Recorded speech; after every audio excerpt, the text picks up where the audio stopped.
Good morning student. कैसे आप सब? उम्मीद करता हूँ अच्छे ही होंगे। देखिए, पिछली क्लास में त्रिकोणमितीय अनुपात के बारे में पढ़ रहे थे, जान रहे थे, समझ रहे थे क्या त्रिकोणमितीय अनुपात होता है। अनुपात जान चुके थे कि अनुपात का क्या महत्व है, क्या रोल है, क्या होता है अनुपात। और त्रिकोणमितीय के बारे में भी देख चुके थे कि त्रिकोणमितीय में कुछ मेंबर्स हैं जिन्हें हमने फैमिली मेंबर नाम दिया था। उसे कहा तो फंक्शन जाता है, फलन कहा जाता है, लेकिन समझने के लिए उसे फैमिली मेंबर का नाम देंगे। वो फैमिली मेंबर कौन कौन से थे वो भी आपको बताया गया था, समझाया गया था। देखिए कौन कौन से थे।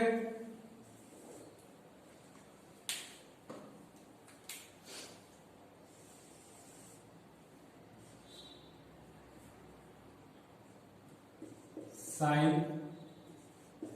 कॉस, टेन, कॉट, सेक, कॉसेक। जैसा कि मैं आपको पिछली क्लास में बता चुका था कि इन सब का एक घर है। घर है क्या? वो है समकोण।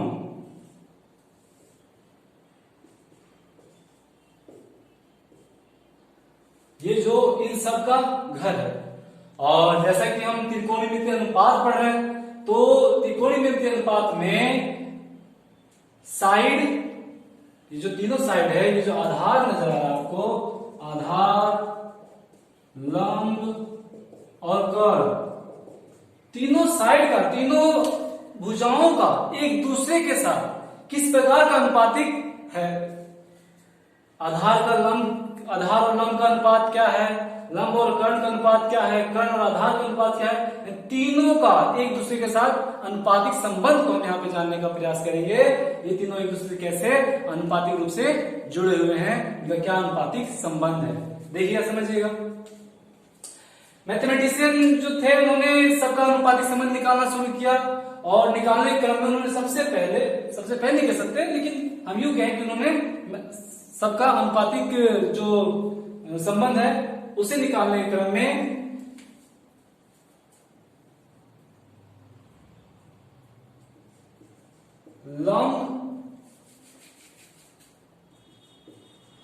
लंब बटा कर्ण एक अनुपातिक संबंध बनता है। आप देख सकते हैं सबसे लंब और कर्ण, इन दोनों का एक अनुपातिक संबंध है।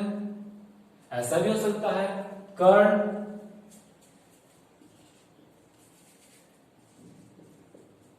बटा लंब, ये भी अनुपातिक संबंध है, यानी लंब बटा कर्ण भी हो सकता है, कर्ण बटा लंब भी हो सकता है। और आपको और भी देखते हैं, आधार बटा कर्ण, इन दोनों का तो हो गया। अब इनका अनुपातिक संबंध देख लो जी, दोनों का आधार बटा कर्ण, और देखिए कर्ण बटा आधार भी हो सकता है। अनुपातिक संबंध की बात की जा रही है तो क्यों नहीं हो सकता, आधार बटा कर्ण तो कर्ण बटा आधार, यह अनुपातिक संबंध है। और इसका इसके साथ हो गया, इसका इसके साथ हो गया, अब इन दोनों का बचिया, इन दोनों का हो गया लंब बटा आधार, आधार बटा लंब, यह अनुपातिक संबंध है। जैसा कि देख सकते हैं कि 6 अनुपातिक संबंध यहां से समकोण त्रिभुज से हमें मिल रहा है। लंब बटा कर्ण, आधार बटा कर्ण, लंब बटा आधार, कर्ण बटा लंब, कर्ण बटा आधार, आधार बटा लंब, ये 6 अनुपातिक संबंध हमें नजर आ रहे हैं। इन 6 अनुपातिक संबंध को, यही 6 जो अनुपातिक संबंध है वो क्या बन रहे हैं, फैमिली मेंबर बन रहे हैं। यही 6, इन्हीं 6 को हम क्या कह रहे हैं, फैमिली मेंबर कह रहे हैं। देखिए लंब बटा कर्ण जो है वो क्या है, ये साइन है, लंब बटा कर्ण साइन, आधार बटा कर्ण कॉस। इन्हीं अनुपातिक संबंधों को हम साइन का नाम दे रहे हैं, इस अनुपातिक संबंध को कॉस का नाम दिया जाता है, और इस अनुपातिक संबंध को टेन का नाम दिया जाता है, और इस अनुपातिक संबंध को आधार और लंब का जो अनुपातिक संबंध होता है उसे कोण का नाम दिया जाता है।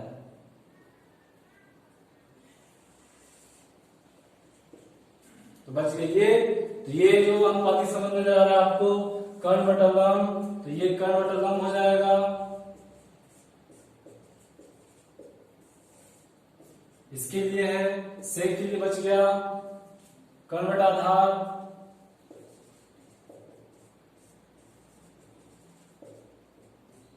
सेक का अनुपातिक संबंध हो गया।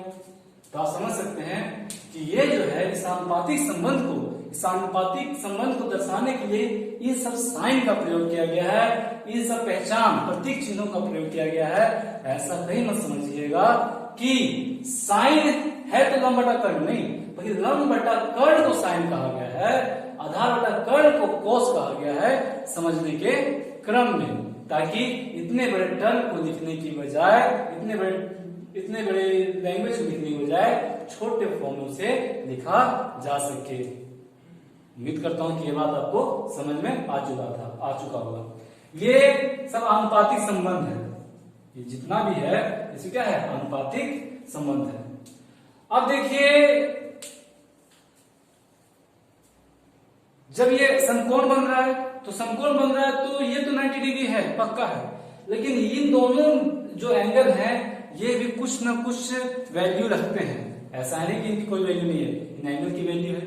जब आप चांदे की सहायता से आप नापिएगा देखिएगा तो कुछ ना कुछ आएगा। हो सकता है वो 1 डिग्री भी हो सकता है वो 1 डिग्री भी हो। ये 90 डिग्री रहेगा, यहाँ पे 90 डिग्री, इसमें कोई चीज नहीं। ये समकोण है तो एक कोण 90 डिग्री रहेगा। यहाँ चाहिए ये देखिए, चाहिए यानी एक कोण 90 डिग्री रहेगा, चाहे वो 1 डिग्री हो सकता है, 1 डिग्री का हो सकता है, 2 डिग्री हो सकता है, 3 हो सकता है, कितना भी हो सकता है, 90 हो सकता है, 89 हो सकता है, कितना भी हो सकता है। हम अभी 90 डिग्री के बारे में जान रहे हैं, इसी के बारे में समझेंगे पहले। यानी यहाँ पे कोई ना कोई एंगल होगा, ठीक है। अब देखिए जब भी रहेगा तो वह 0 से ज्यादा और 90 से कम रहेगा, ना कि ये जो एंगल है ये 0 से ज्यादा होगा और 90 से कम होगा। इससे ऐसा नहीं कि 90 से ज्यादा तक हो जाएगा, क्योंकि पहले ही समकोण त्रिभुज है। समकोण त्रिभुज में ये एंगल पहले 90 डिग्री कवर कर रहा है, 90 डिग्री लेके बैठा हुआ है, तो इसके पास जब भी छोड़ेगा तो अपने से खुद से कम ही छोड़ेगा। तो ये एंगल जो होंगे वो 0 से ज्यादा होंगे या 90 से कम होंगे। अब देखिए जब ये एंगल है तो चाहे तो आप इसे 1 डिग्री का नाम दो, या मान लेते 30 डिग्री है, 30 डिग्री 40 डिग्री कह सकते हो, 45 या आप कुछ भी दे सकते हो। जब ये 45 डिग्री होगा तो इधर वाला बचा कुछ 45 डिग्री हो जाएगा। यदि ये 30 डिग्री होगा तो ये 60 डिग्री होगा। ये मैं आपको पहले बता चुका हूं कि इन दोनों का सम 90 डिग्री होता है, दोनों न्यून कोण ही रहेंगे, कई बदलाव नहीं होगा न्यून कोणों में, जैसा कि आप देख रहे हैं। अब मैं आपको जो आगे बताने जा रहा हूं वो है कि इस एंगल की जगह, इन एंगल की जगह एक साइन, एक प्रतीक चिन्ह आप यूज ले सकते हैं। अब आप सोच सकते हैं कि प्रतीक चिन्ह तो कुछ भी यूज में लिया जा सकता है, जो भी कुछ भी हो, कैसा भी है। जैसे कि अलजेब्रा वगैरह आपने पढ़ा होगा तो किसी कुछ मानना होता था तो x मानते थे, y मानते थे, तो यहाँ भी आप कुछ भी प्रतीक चिन्ह के रूप में ले सकते हैं। इस एंगल को शो करने के लिए आप कोई भी अलजेब्रा में से या कोई वेरिएबल आप ले सकते हैं। मान लिया जाए x आप लेना चाहे तो x ले सकते हैं, x डिग्री, y लेना चाहे तो आप y ले सकते हैं। इसी क्रम में ग्रीक में जो प्रचलित हुआ और ग्रीक से जो एंगल प्रचलित हुआ वो उसमें थीटा एक टर्म लिया गया, देखिएगा थीटा, ये थीटा, ये ग्रीक से, कहां से, ग्रीक से आया हुआ टर्म है। इसे ग्रीक में ज्यादा यूज में लिया जाता था। धीरे धीरे मैथ अन्य देशों में पहुंचा, लोग इस टर्म को जानने लगे और सुविधाजनक लगा, लोगों को आसानी लगी, इसको पढ़ने में लोगों को आसानी लगी, तो उन्होंने यहाँ भी, हमारे इंडिया में भी, अन्य देशों में भी इसे यूज में लिया जाने लगा। ऐसा नहीं है कि आप थीटा यूज में ले, आप चाहे तो एंगल ए भी आप कह सकते हैं। एंगल को शो करना है, ये क्या है, ये एंगल है, एंगल को थीटा कहें या ए कहें या एक्स कहें या वाई कहें, ये आप पर डिपेंड करता है, कुछ भी हो सकता है, लेकिन क्वेश्चन में जो दिया रहेगा वो क्वेश्चन में ही आपको मानना है। ये तो केवल एंगल को शो करने का तरीका है, दर्शाने का तरीका है, और कुछ नहीं। अब देखिए, बहुत सारे बच्चों को एक समस्या होती है कि सर थीटा का मान कितना होता है। ऐसा लगता है उन्हें कि थीटा का कोई मान होगा, नहीं, थीटा का मान नहीं बल्कि वो एंगल ही है। तो इसलिए जो बच्चे इस कंफ्यूजन में रहते हैं कि थीटा का कोई मान होगा मैथ में, तो ऐसा नहीं है। थीटा का वही मान है जो आपके ट्रायंगल, आपके समकोण त्रिभुज में जो मान दिया हुआ है या आप जो मान ले रहे हैं। तो सिंपल सी बात है, जब ये समकोण है, ये सब फैमिली मेंबर है, तो देखिएगा थीटा के साथ, इसके साथ, इसका साथ, इस एंगल के साथ, थीटा के साथ इनका कोई ना कोई संबंध होगा। यानी अभी हम ये जो है, ये क्या था, भुजाओं का अनुपाती संबंध देख रहे थे। ये जो था भुजाओं का अनुपाती संबंध था, लेकिन थीटा के साथ अब कैसा संबंध होता है, देखिएगा, समझिएगा। जैसे थीटा के साथ यदि संबंध को दर्शाने का प्रयास करते हैं, या किसी एंगल के साथ, थीटा मतलब किसी एंगल के साथ दर्शाने का संबंध दर्शाने का प्रयास करते हैं, तो इसी क्रम में कुछ टर्म लिखा जाता है। वो टर्म क्या लिखा जाता है, वो है sine theta, cos theta, tan theta, cot theta, sec theta और कोट थीटा। जैसा कि आप देख रहे हैं, देखिए साइन के साथ यानी इस अनुपाती संबंध के साथ भुजाओं का जो अनुपाती संबंध था उसके साथ थीटा यूज में दिया जा रहा है। यानी कहने का मतलब ये है कि अब जो मान आएगा, अब जो अनुपाती संबंध दर्शाएगा, वो अब ये नहीं रहेगा कि लंब बटा कर्ण आधार बटा कर्ण है, बल्कि अब जो आएगा उस एंगल का जो वैल्यू होगा, मान लिया 30 डिग्री का है, 2 डिग्री का है, तो जितना सेंटीमीटर का ये भुजा बनेगी, जितना सेंटीमीटर भुजा बनेगी, उसका न्यूमेरिकल मान, एक वैल्यू आएगा। अभी तक हम वैल्यू नहीं ले रहे थे, अभी तक हम अनुपाती संबंध समझ रहे थे, लेकिन अब जब थीटा के साथ थीटा कोई एंगल यहाँ पे दिया हुआ है, यहाँ कहीं दिया हुआ है, इन दोनों में कहीं कोई एक एंगल को दर्शाने का कोशिश किया जा रहा है, प्रयास किया जा रहा है, तो अब जो मान आएगा वह वैल्यू के साथ आएगा। वैल्यू कुछ भी हो सकता है, वो डिपेंड करता है कि जो एंगल है, यहाँ पे जो एंगल है वह कितना डिग्री है। जितना डिग्री एंगल रहेगा उस हिसाब से वैल्यू आएगा। यानी कहने का मतलब ये है कि मान लीजिए, मैं एक एग्जांपल से आपको बताऊं, साइन थीटा की जगह, इस थीटा की जगह साइन थीटा, तो इस थीटा की जगह मैं यदि 60 डिग्री लिख दूं, 60 डिग्री, मैं समझ में एग्जांपल से दे रहे 60 डिग्री लिख दूंगा, तो क्या होगा, मेरे पास एक अनुपाती संबंध आएगा, तो क्या आएगा, वो आएगा लंब बटा कर्ण। हम जानते हैं कि साइन क्या होता है, लंब बटा कर्ण होता है, तो इसी क्रम में साइन थीटा का एक वैल्यू आएगा, साइन 60 डिग्री का एक वैल्यू आएगा, और वो है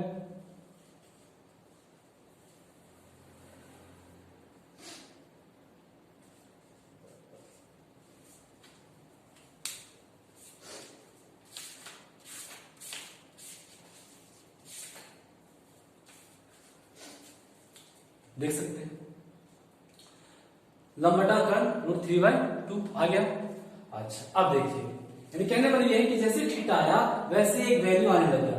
देखिए लंब √3 हुआ, कर्ण 2 हुआ, इस थीटा की वजह से, इस एंगल की वजह से। लेकिन जब केवल साइन था, जब केवल साइन था, यानी केवल जब साइन पढ़ रहे थे तो हम क्या पढ़ रहे थे, तब ये था लंब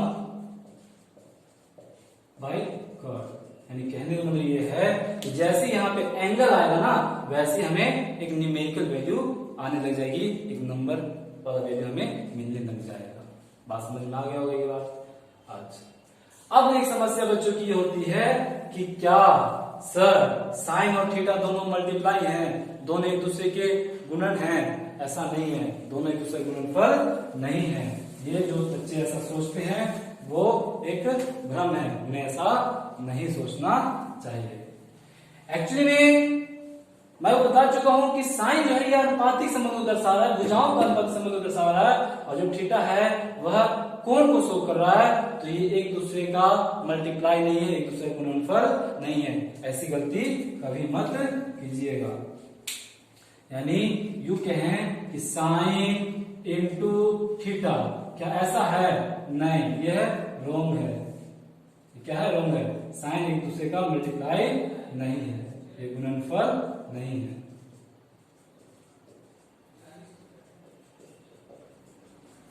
ये दोनों एक दूसरे के गुणनफल नहीं है, इस बात का ख्याल रखिएगा। अच्छा, थीटा के बारे में आपको मैं समझा चुका हूं। थीटा को आप जान भी चुके हैं, ये दोनों गुणनफल नहीं है। और एक बार गलती आप सब करते हो कि थीटा को आप क्यों बना लेते हो, इस बात का भी ख्याल रखिएगा। थीटा क्यों नहीं होता है? थीटा को बनाने का जो आप दिख रहा है, ये भी एक मिस्टेक का कॉल करते हो कि थीटा को क्यों जैसा ऐसा लगता है क्यों है। नहीं, क्यों नहीं है, थीटा कुछ इस प्रकार से बनता है। तो ये छोटी सी गलती वगैरह है जो आप सब करते रहते हो। आगे देखिए, आगे जो मैं आपको बता रहा हूं,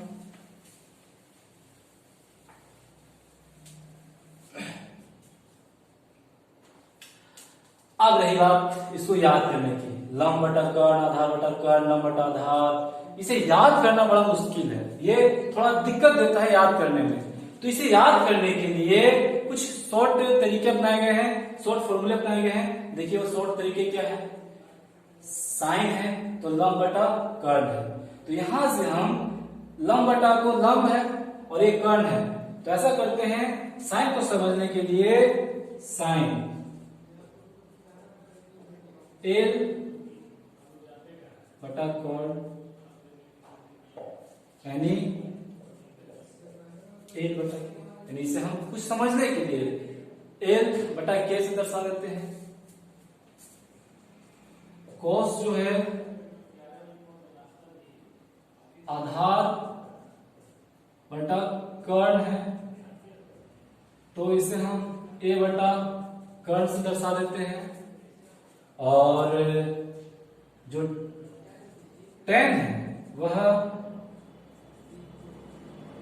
लंब बटा आधार है, तो इसे हम एल बटा आधार से दर्शा सकते हैं, कोई भारी बात नहीं है।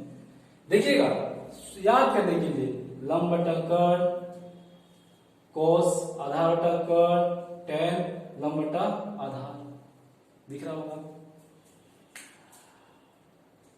अब आगे देखिए, पहले यहां से समझिए। साइन है लंब बटा कर्ण है, साइन का रेसिप्रोकल देखिएगा। साइन लंब बटा कर्ण है और जो कोसेक है वो कर्ण बटा लंब है, जस्ट उल्टा है, व्युत्क्रम है, जिसे हम व्युत्क्रम कहते हैं। लंब साइन लंब बटा कर्ण है और कोसेक है वो कर्ण बटा लंब है, इसका उल्टा है कि नहीं है, दिख रहा होगा आपको। वैसे ही कोस है, कोस आधार बटा कर्ण है, उसी का उल्टा सेक है, कर्ण बटा आधार है, आप आराम से दे सकते हैं। कोस का उल्टा है, सेक का उल्टा हम कह दे कि आधार बटा कर्ण, कोस है, कोसेक का उल्टा कह दे लंब बटा कर्ण, यानी ये एक दूसरे के व्युत्क्रम है। इसी प्रकार से टेन और कोण का भी रिलेशन है, ये एक दूसरे के व्युत्क्रम हो रहे हैं, एक दूसरे के उल्टे हो रहे हैं। उसी प्रकार से हम आगे भी, ये आप समझ चुके होंगे व्युत्क्रम वाला जो खेल है, व्युत्क्रम में क्या है वो आप देख चुके हैं। अभी व्युत्क्रम नेक्स्ट क्लास में व्युत्क्रम के बारे में सही से समझेंगे, पर अभी हमें जरूरत है थोड़ा बहुत समझने के लिए, क्योंकि यहाँ पे हमें जरूरत पड़ रही है। अब देखिए साइन कॉस टेन के बाद आ गया व्युत्क्रम। साइन का व्युत्क्रम कौन है? साइन का व्युत्क्रम है कोसेक। जैसे मैं बता चुका हूं साइन का व्युत्क्रम क्या बन रहा है, तुरंत ही बता रहा हूं, साइन का कोसेक हो रहा है, कोसेक, कोस का सेक और टेन का कोट। व्युत्क्रम के बारे में नेक्स्ट क्लास में मैं आपको बताऊंगा, क्लियरली बताऊंगा, लेकिन अभी समझना है, इसे थोड़ा बहुत देख लेते हैं। देखिए कोसेक क्या है? कोसेक है कर्ण बटा लंब,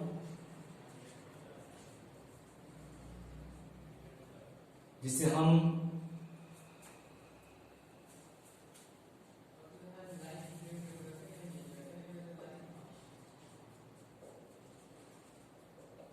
के बाई एल से दर्शा सकते हैं, दिखा सकते हैं कि इसको आप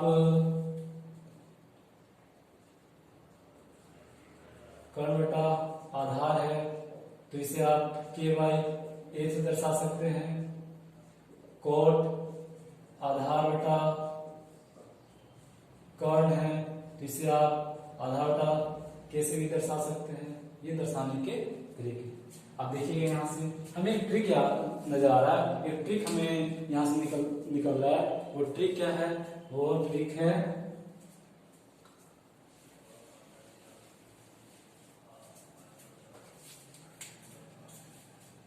एल ए एल, लाल बट्टा कक्का, के ए।